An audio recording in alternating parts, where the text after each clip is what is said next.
Qu'est-ce qui va m'arriver, mais plutôt que puis-je faire. Contraint par le constat alarmant du recul de consommation des vins, il nous faudrait peut-être secouer certains dogmes sur lesquels nous nous appuyons depuis des décennies. Certes, ce recul de consommation était un peu inéluctable, car nous partions de 120 litres par an et par habitant dans les années 1960. Mais il s'est aggravé, ce recul, sous l'effet des actions des hygiénistes et moralisateurs de tout poil, et surtout par un profond changement du comportement des consommateurs. Je pense que c'est sur ce dernier point que nous pouvons même agir en acceptant de modifier certains principes érigés il y a presque un siècle. Bien entendu, cette orientation n'enlève à rien la nécessité d'agir pour calmer les errements de ces abolitionnistes de tout poil. Plus que jamais, l'action des vins et sociétés, dont je salue ici la présence de Christelle Leprel, quelque part. Voilà, Christelle. Merci Christelle pour tout ce que vous faites pour notre filière. Merci pour le travail remarquable qu'accomplit actuellement et depuis plusieurs années Vins et Société. Donc je crois qu'il faut que vous continuiez, quelle que soit la situation. Il ne faut pas abandonner, je sais que vous n'avez pas envie d'abandonner. Tout est bien.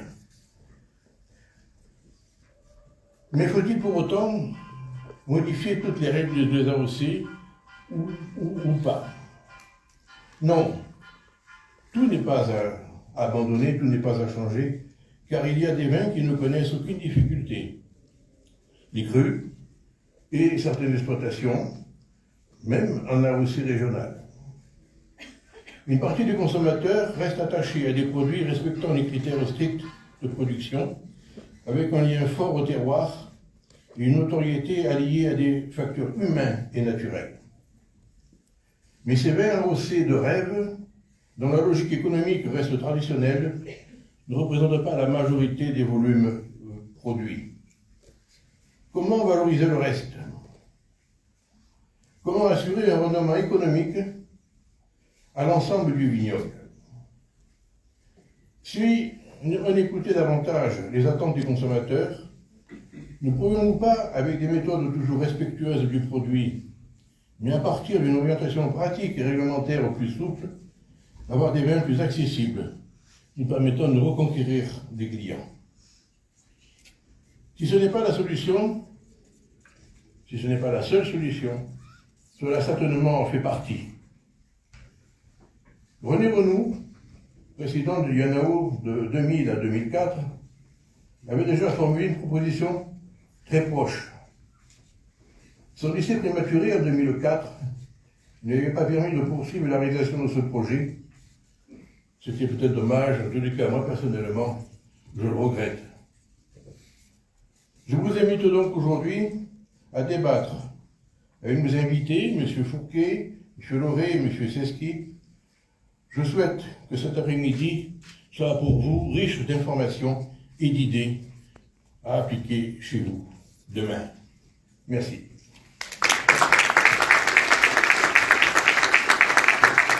Merci Michel Bernard. On va maintenant passer avec Géraldine Gossot, qui est la directrice de l'Université du Vin, à une présentation du contexte actuel du marché. On peut l'encourager aussi.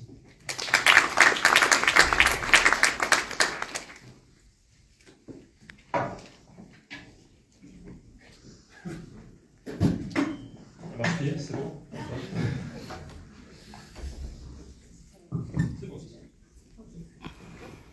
Bonjour à tous.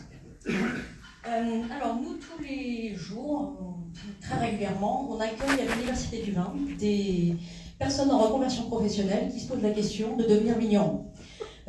Compte tenu du contexte qu'on va voir tout à l'heure, on peut se poser la question, est-ce qu'on doit encourager un fils, une fille de vigneron à reprendre l'exploitation familiale? Est-ce qu'on doit inciter les investisseurs à venir reprendre des domaines viticoles? La réponse est oui. On a besoin vraiment dans cette filière de nouvelles énergies, mais ça va se faire à certaines conditions. On ne fera pas sans doute le métier de vigneron dans les années à venir comme on le faisait par le passé. Il faudra intégrer un mot qui était un peu un gros mot dans la filière viticole, c'est le marketing. À un moment, c'était quelque chose qu'on ne voulait pas tellement entendre. Et il faudra intégrer une capacité d'adaptation importante par rapport à un marché en forte mutation. Donc on va, pour prendre conscience de ces évolutions, je vais faire un petit état des lieux de la consommation en France. C'est le point de départ, on va dire, et les intervenants qui vont me suivre seront plutôt dans une logique de projection un peu plus vers l'avenir. Alors qu'est-ce qu'on observe? D'abord, au niveau de la consommation mondiale, on a atteint une sorte de plafond depuis 2007. La consommation mondiale ne se développe plus. La France reste le deuxième pays consommateur de vin en volume totaux, après les États-Unis et avant l'Italie. Ça, c'est le volume au global et le constat au global. En revanche, évidemment, vous voyez cette courbe qui est parue dans la presse. Merci à Vin et Société qui a fourni cette infographie. On a une baisse très significative des volumes de consommation d'alcool d'abord, c'est la courbe bleue que vous voyez en haut, et la première victime ou le premier moteur de cette baisse, c'est le vin. Alors comme le disait Michel, on partait de très haut, donc c'est normal qu'on baisse. Néanmoins, sur les 60 ans, entre 1960 et 2020, on a perdu 60% de la consommation de vin per capita en France, ce qui est quand même très significatif. Par rapport à ça, la bière et les spiritueux, qui sont les courbes qu'on voit en bas, semblent plutôt mieux résister. Donc la part du vin dans l'ensemble des boissons alcoolisées, la part de marché, on va dire la part de consommation du vin dans les boissons alcoolisées a baissé. La bière, on en parle beaucoup dans les médias en ce moment. C'est vrai qu'à court terme, la bière retrouve une dynamique. Vous le voyez là, entre 2010 et 2020, on a une recroissance de la consommation de la bière, sans que ce soit, il faut le reconnaître, quand même un raz-de-marée. On n'a pas non plus de croisement des courbes entre le vin et la bière, et puis on reste à des niveaux bien en deçà du vin. Néanmoins, ce qui est intéressant, c'est de comprendre quels sont les ressorts de cette dynamique du marché de la bière. D'abord, premier point, une déringardisation de l'image de la bière. Dans les années 90, c'était vraiment la bière à papa, on avait du mal à sortir de cette logique-là. Déringardisation de l'image portée dans un premier temps par les gros acteurs du marché, les industriels, et qui ont poussé les bières qu'on appelait de spécialité avant. Les marques comme Leffe, Grimbergen, etc., c'était des bières d'abbaye, avec l'imaginaire de l'abbaye, qui étaient des petites niches, qui se vendaient à la bouteille unitaire, et qui maintenant, dans les linéaires, représentent une grosse partie des rayons, et vendues en pack de vin. Donc vraiment, le cœur du marché, c'est premiumisé. Le deuxième point à retenir, et on va en reparler un petit peu plus loin dans l'après-midi, c'est le développement de tout ce qui est sans alcool. Le marché de la bière, vous voyez aujourd'hui, de la même façon dans les linéaires de bière, une marque un peu honteuse dans les années 90 comme Tourtel, aujourd'hui assume complètement de développer une gamme très très large avec de nombreux parfums, une variété très très diversifiée de parfums. Donc le développement de sans-alcool et des aromatisés dans la bière. Et puis le troisième mouvement, troisième évolution, c'est un mouvement qui nous est venu des États-Unis qui sont les microbrasseries. Vous avez tous entendu parler des brasseries locales. Là, on parle des craft beer, bière artisanale. Et là, on est dans un univers complètement différent, un univers expérimental. On est plutôt dans l'imagerie un peu des start-upers qui fabriquent leur bière dans leur garage, un peu hipster, un peu alternatif, on va dire, et qui développent de nombreuses innovations avec une innovation qui chasse l'autre sur le marché. Donc, un registre de communication aussi très différent de ce qu'on peut développer de l'imagerie dominante du monde du vin, où on est plutôt dans une logique où on est vigneron de génération en génération, même si évidemment c'est un peu caricatural de dire ça. Voilà, donc à court terme, la dynamique de la bière est assez évidente.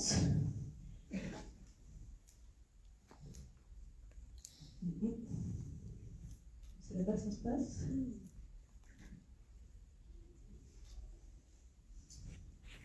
On peut passer le slide de là-haut. Franck, si vous pouvez passer le slide manuellement, peut-être, visiblement on a un petit souci de connexion.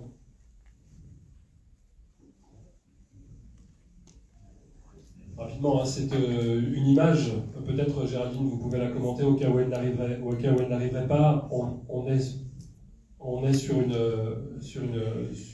appréciation en fait. Bolo. Bien, merci. Michel Bernard, on passe à la conclusion. La dégustation. Donc c'est la peur de la page blanche, on y retourne. Voilà, cette infographie effectivement qui a été produite par une étude SoWine.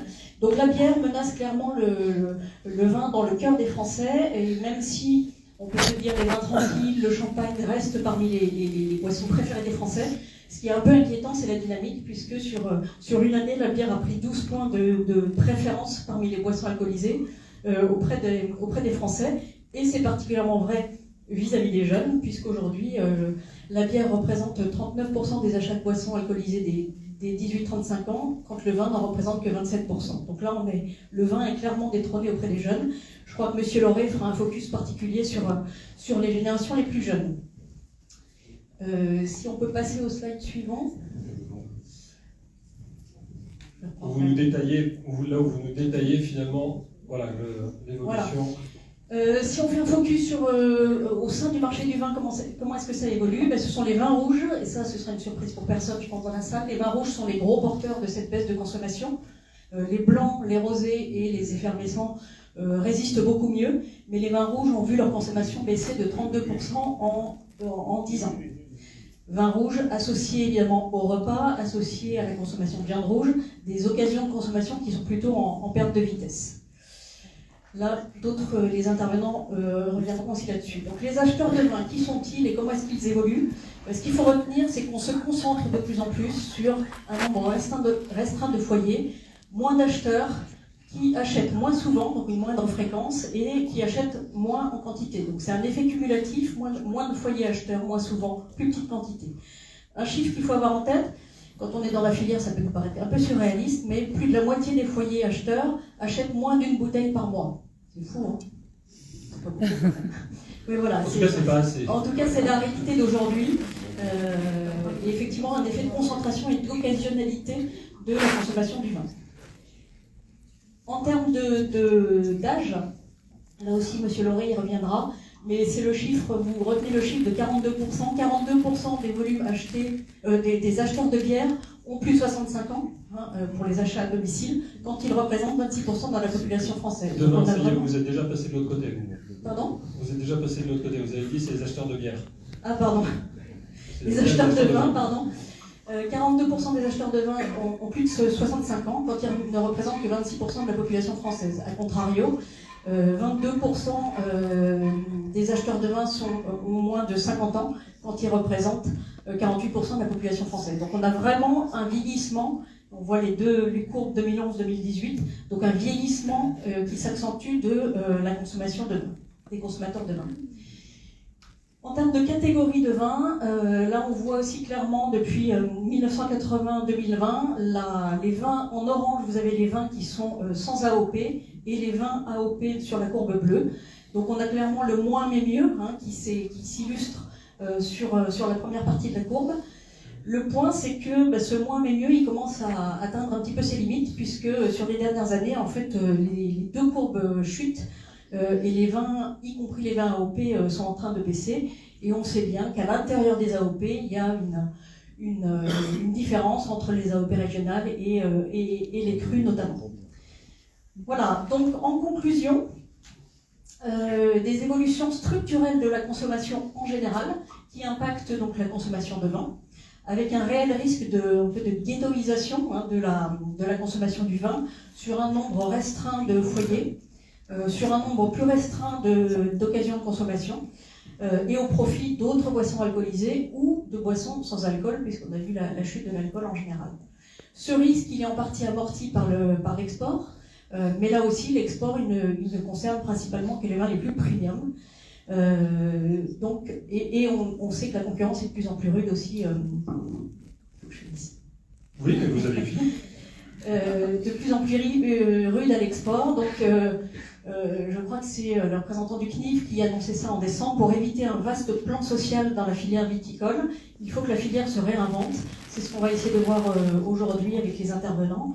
Est-ce qu'on a les bons positionnements sur le marché pour les différentes catégories de vins? Est-ce qu'on a les bons mix marketing, que ce soit en termes de profil produit, de packaging, d'occasion de consommation, de registre de communication? En tout cas, tous ces sujets vont être abordés par les intervenants de l'après-midi.